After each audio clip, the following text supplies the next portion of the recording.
반갑습니다. 오늘 로마서를 통해서 또 귀한 하루 보내기를 바랍니다. 오늘 말씀은 로마서 7장, 드디어 7장으로 넘어갑니다. 7장 1절에서 6절 말씀 제목입니다. 제목은 삶의 원동력.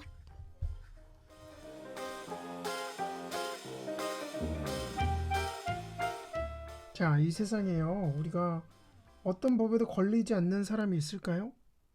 어떠한 법에도 걸리지 않는 사람이 있을까요? 끔찍한 얘기지만 죽은 사람이에요. 죽은 사람. 죽은 사람에게 왜 법을 안 지키냐고 해봐야 아무 소용없죠? 하나님께서 주신 율법도 마찬가지입니다.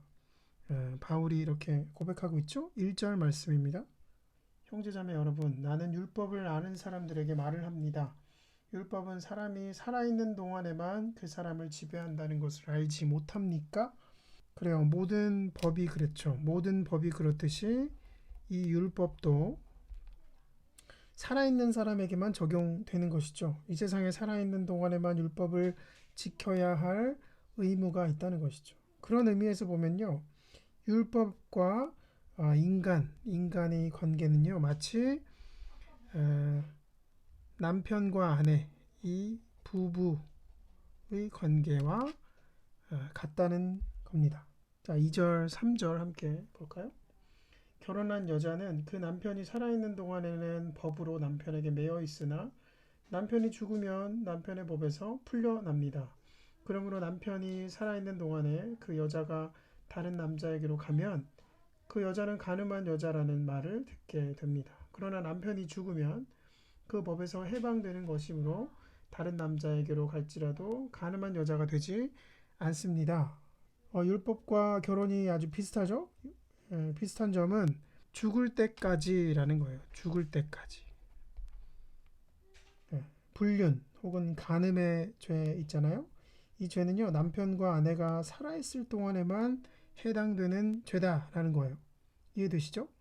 남편이 죽고 나서 홀로 남은 아내가 다른 남자와 사랑에 빠졌다. 그래서 결혼을 한다. 이것은 합법적인 것이지 이건 불륜이 아닌 것이죠.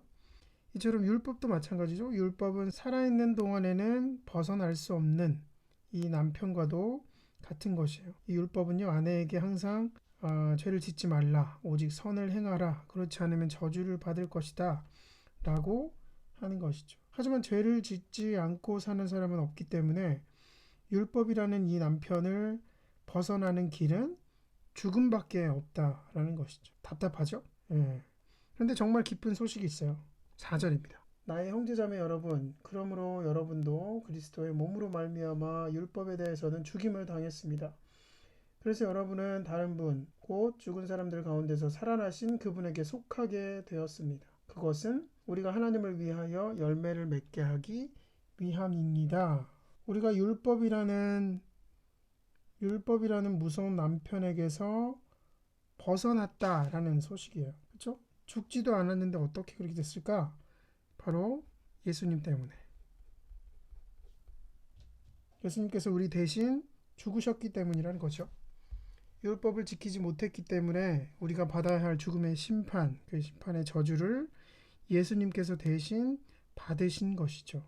예수님을 믿은 우리가 이제 율법에서 해방되었고 새로운 남편을 맞이하게 됐다는 것입니다. 이 새로운 남편이 바로 이 예수 그리스도라는 것이죠.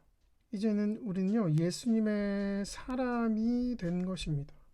이제 우리는요, 예수님과 살면서 이 열매, 이 향기로운 열매들, 아름다운 열매를 주렁주렁 맺는 복된 나무가 되었다라는 것이죠.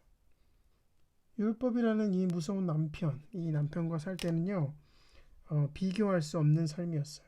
그 비참함이 어땠는지 사도 바울은 기록하고 있습니다. 5절. 이전에 우리가 육신을 따라 살 때에는 율법으로 말미암아 일어나는 죄의 욕정이 우리 몸의 지체 안에서 작용해서 죽음에 이르는 열매를 맺었습니다. 율법은요, 우리에게 완벽한 삶을 요구했어요. 완벽한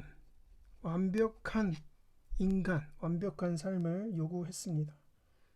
그리고 그렇게 살지 않으면 죽게 될 것이다. 심판과 저주로 협박하기까지 했습니다. 그러나 우리한테는 이 완벽한 삶을 살아갈 수가 없었던 것이죠. 우리는 죄를 짓지 않고 선을 행할 힘이 없었다는 거예요. 우리 모두는요, 태어나면서부터 죄인이었기 때문에 완벽함을 추구할 수 없다라는 겁니다. 그런데 그 우리의 운명이요, 이 예수님 때문에 운명이 바뀌었다라는 겁니다. 어떻게 바뀌었습니까? 6절. 그러나 지금은 우리를 올감했던 것에 대하여 죽어서 율법에서 풀려났습니다. 그래서 우리는 문자에 얽매인 낡은 정신으로 하나님을 섬기지 않고 성령이 주시는 새 정신으로 하나님을 섬깁니다. 예수님과 우리는요, 한 몸이 되었습니다. 그걸 연합이라고 표현하죠. 한 몸이 되었습니다. 이제는요, 더 이상 이 율법이 주는 두려움이 아니라 사랑과 기쁨과 감사가 넘치며 또 하나님을 섬기게 되었던 것이죠. 어디서 이런 기쁨과 사랑 또 감사가 솟아나는 걸까요?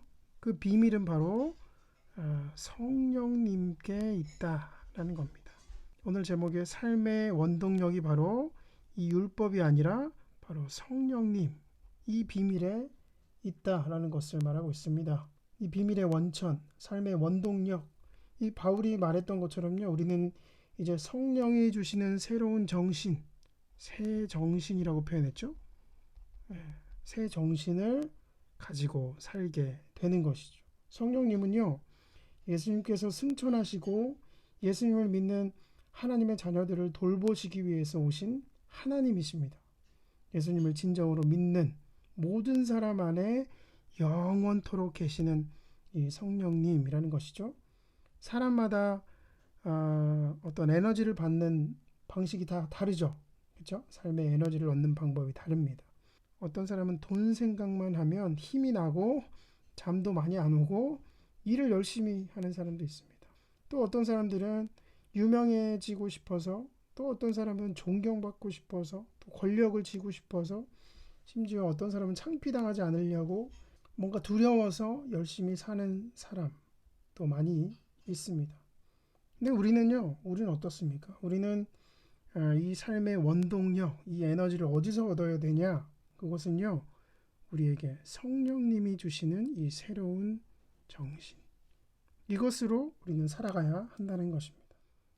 사랑하는 여러분, 우리의 원동력은 바로 성령님이라는 것, 하나님께 주시는 그 힘으로 활기차게 살아가는 저와 여러분 되기를 주님의 이름으로 기도합니다.